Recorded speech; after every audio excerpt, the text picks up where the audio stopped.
Mike, can you talk a little bit about Wisconsin's defense and how do they rate in your mind based on your film study of them at this point compared to Michigan, Michigan State, Ohio State, that type of thing? Yeah, I guess I heard that they're the number 5 defense in the country right now, and I think that speaks volumes to where we are in the season. You know, sometimes you can be ranked highly early, and then you haven't been really tested. They've been tested. Also, I think they're giving up like 12.9 points a game. I looked at some of their stats, and I think Nebraska had the most yards against them with 381 yards. So they're very moldable in what they do.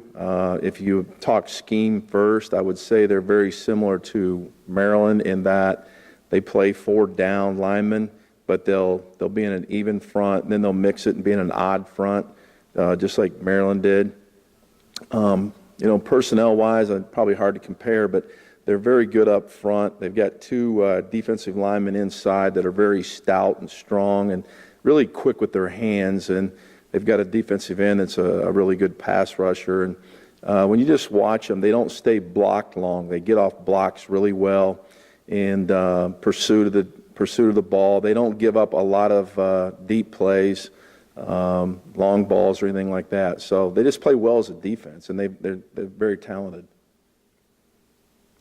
What have you seen from Wap in terms of his improvement this year? What needs to continue to get better?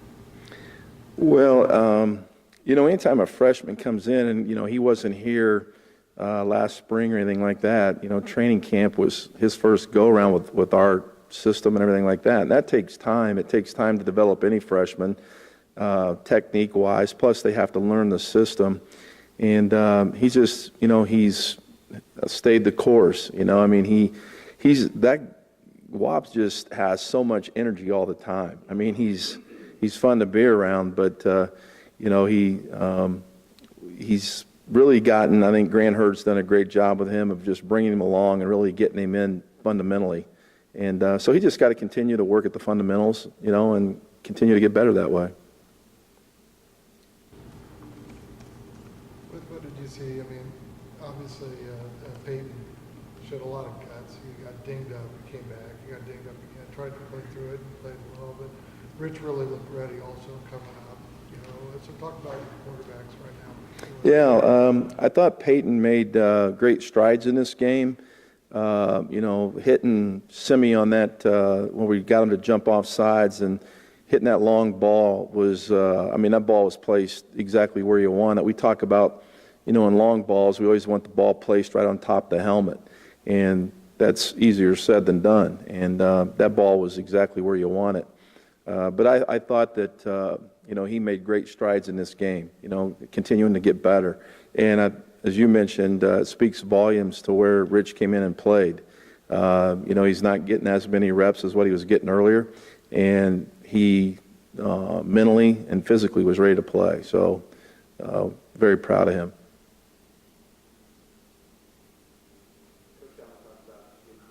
You said you guys have had all season earlier. It seems like you probably had an injury at every position on offense. How do you feel like all the backups and the depth players have responded to those? Yeah, I think we have. Like you mentioned, I think about every position's had their injuries. But, when somebody isn't able to play, somebody's got to step up. And, excuse me, sometimes, they're learning. They might be a younger player that's learning. Like I'll take, for instance, McKenzie at right guard, a young guy that, really should be more of a backup age-wise right now, but he was put in there to play. And so guys have to step up and play, and we're getting that out of, most of those guys. Penn State was the only time, looking at what your projected starting offensive line might have been coming into the season, I think that was the only game where all of those guys happened to be available. Where do you sit now? I mean, they're all playing. I know they're dinged, but where do you sit now in terms of availability up front? Well, as you mentioned, there's still some of them are, fighting those injuries and trying to get healthier as they prepare. Coy Cronk, we didn't really know up until game time whether he was going to be able to play or not, and really didn't get any reps in practice, very limited as I recall. But you know, it's those are tough guys up there, and you know, they're gonna whenever they can go, they're gonna go. And you know, obviously you'd like to have guys healthy, but you start getting at this time of the year, you know, you're not as healthy as you always want to be. What were your thoughts on what Cole Guest provided you with not having Morgan and obviously Mike available last Saturday? I thought he did a good job. I heard Tom talk about him as well. And, you know, when he caught the ball out there and made a guy miss, that was a big play for us. And Cole's been consistent like that, you know, and so, you know, you expect that when he comes into play. He had the touchdown play where he just basically ran over a guy, but early, I think it was on the first drive, on a 3rd and 3, the pass was actually behind him, and he made a heck of a catch to convert the first down. Yes. I feel pretty well. Yes, that was a great catch, as you mentioned. I mean, I didn't know that he was going to make that catch for sure, but he did. And those are some of the skills he's continuing to work at too. You know, improve his catching skills even more so. But yeah, it was a great catch. Did he pick up blitz as well? Is he progressing that way too? That kind of thing? He is.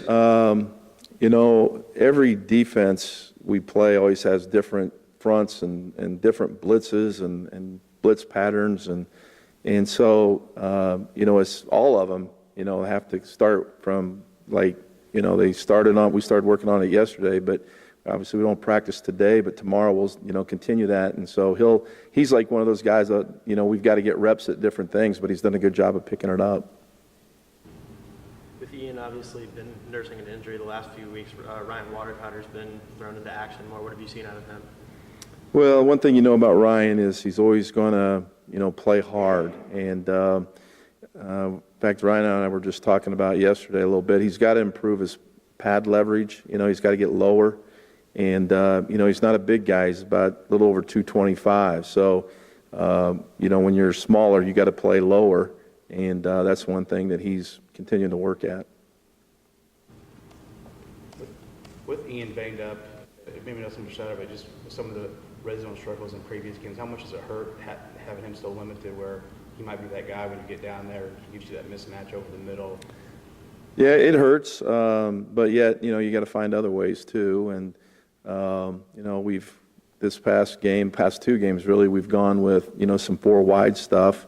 And, you know, those guys have done a good job. But, you know, you like a big body down there to throw the ball to. So, you know, hopefully this week he'll be healthier and we can utilize him that way. All right. Thanks, Coach. Thank you.